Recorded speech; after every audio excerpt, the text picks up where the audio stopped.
Hey, test, test, test. Hopefully everybody can hear me out there. So I just kind of wanted to update you. A lot of people are sending me questions that they ask me about the mining because you in the show, all you see really is like you see the dozers, you see things happening, but they don't either they don't have the time or they don't have it's not as exciting TV to delve a little bit deeper into the actual placer mining.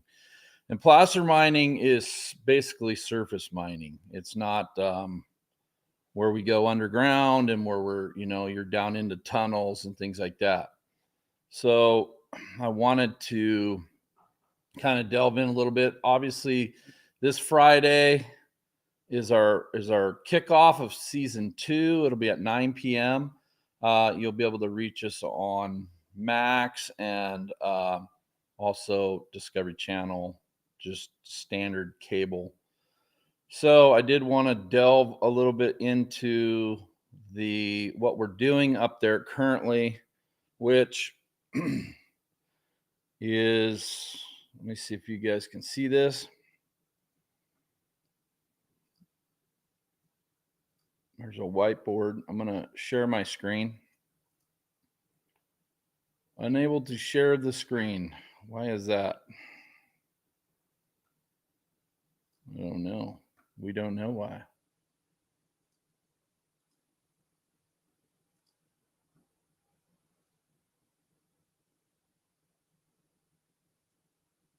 Okay, well, I'm going to figure this out. Anyways, a lot of times you don't get to see what's going on. And so what we want to do is try to dig deeper into that situation so I could draw it out for you guys. And I am probably got something set up wrong here. I'm going to try to figure this out because I really want to draw out for you exactly the cut that we're doing, what we think is inside there. Also, when people talk about boneyards,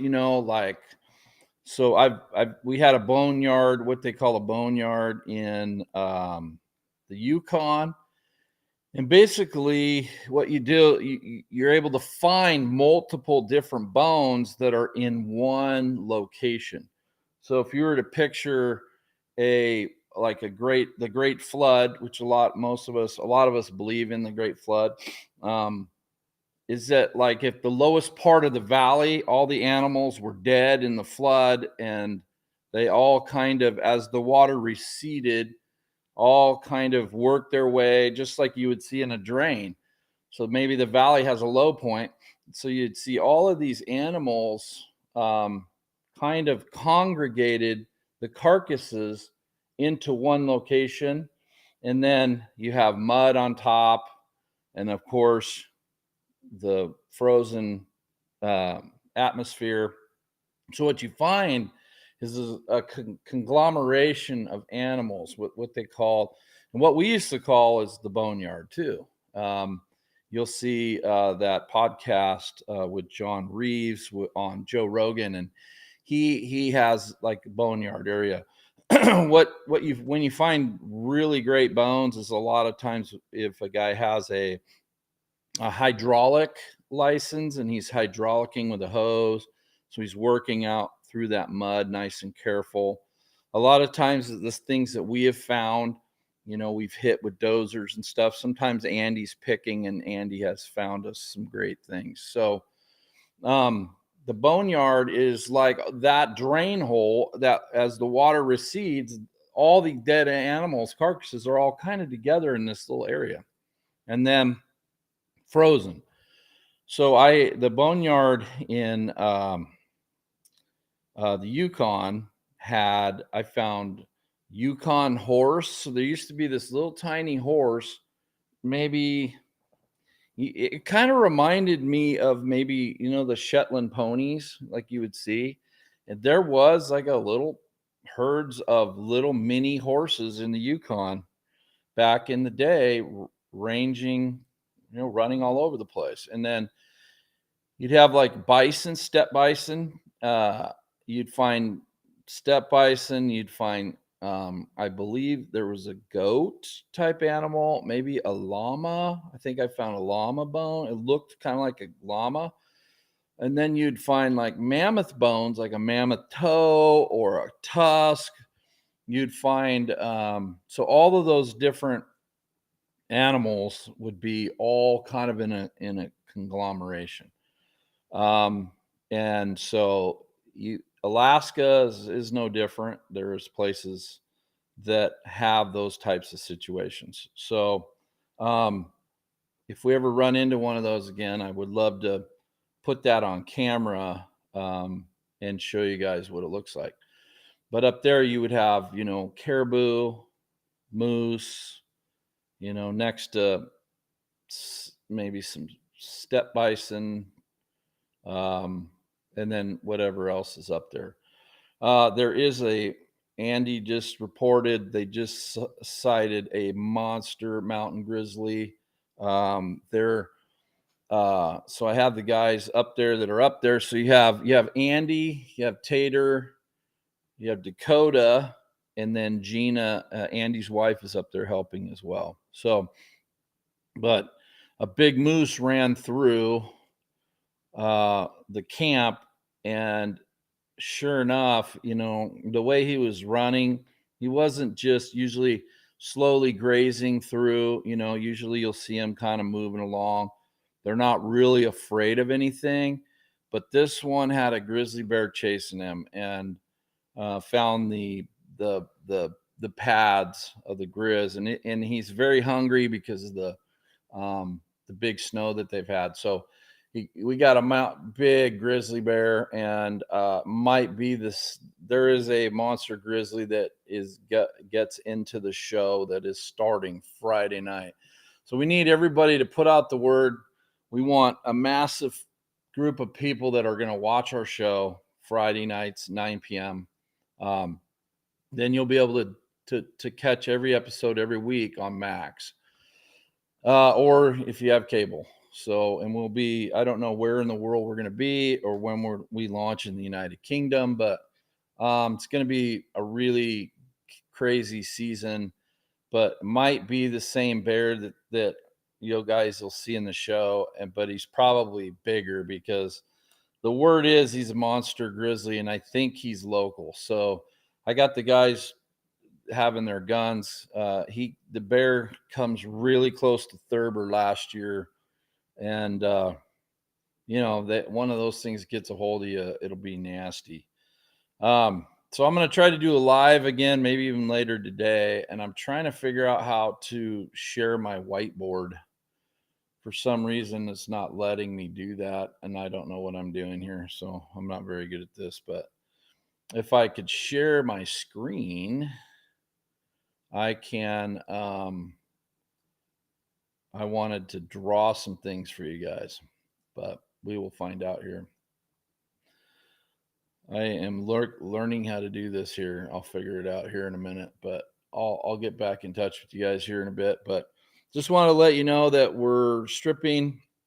We're trying to fix a bunch of roads. We blew out a lot of the roads have gone, and we got to kind of fix a lot of stuff. That was a big snow melt, and when it just comes like crazy, and a lot of our culverts, are gone, and it's just a struggle. As you know, our dozer motor blew up, so they got that running again. They're still looking at a couple other things, torque converter. They want to make sure everything is top notch before they really start, doing some heavy lifting with that old dozer. Anyways, have a great week. Don't forget to tell everybody about Hoffman Family Gold. Starts Friday, and we are excited. I'm not playing any more music. I'm getting ready to head north. Our concerts went great. I fought first time ever. I sang I Can Only Imagine in The Sound of Silence, and I was super nervous because I have never sang them live, but we did it, and I think I saying, yeah, sound of silence better than I can only imagine. I feel like I screwed that one up pretty good, but they say it did all right. So, anyways, one of the things I always tell people, man, is just dream big and just go do it. Don't worry about what everybody tells you. Um, just go for it. Don't be afraid.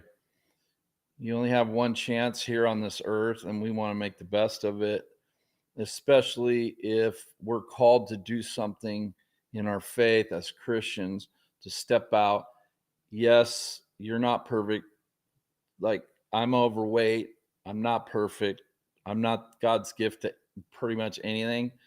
But if I feel like I'm called to do something, it's like I will step out in faith, and then I'm depending in the Lord to actually come fight with me. And right now is one of those times we're really struggling with equipment, with all the water and all the roads, and financially I'm like stretched out on a limb. A lot of you guys, like especially some of you LinkedIn people, are know what I'm talking about. It's when you run a small business, it's not big finances. So, if you remember us, 316 Mining, just say a prayer for us, and remember that we're just people too, and we're just out there trying to make it. Don't think that because we're on TV, we number one, I don't believe in fame. It's stupid, and it's BS. And then number two is like, we are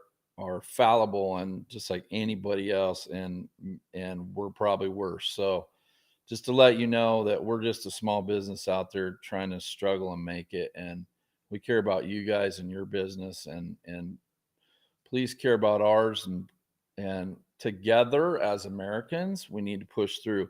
There's a lot of bad stuff in the world right now, lots, and we got to protect it. Guys like us, we have to hold the line, okay? And we have to get more active. School boards, with our families, as husbands, as business owners, we got to hold the line. And I know we have a lot of pressure on us as business owners, but it's going to be kind of up to us to kind of hold the line on a lot of stuff that literally built America and gave us the freedom and the opportunities that we have right now. So I love you guys. Don't forget that Friday comes on, and as soon as I figure this out, I really want to draw a few things out for you guys, because I get a lot of questions on what the heck we're doing. And once I draw this out, I'll figure it out. Uh, you'll get a better picture of what's going on at the mine, and then you'll be kind of ahead of everybody. So love you guys. Have a great day, and hopefully I'll fix this and we'll draw some stuff. It'll be kind of fun.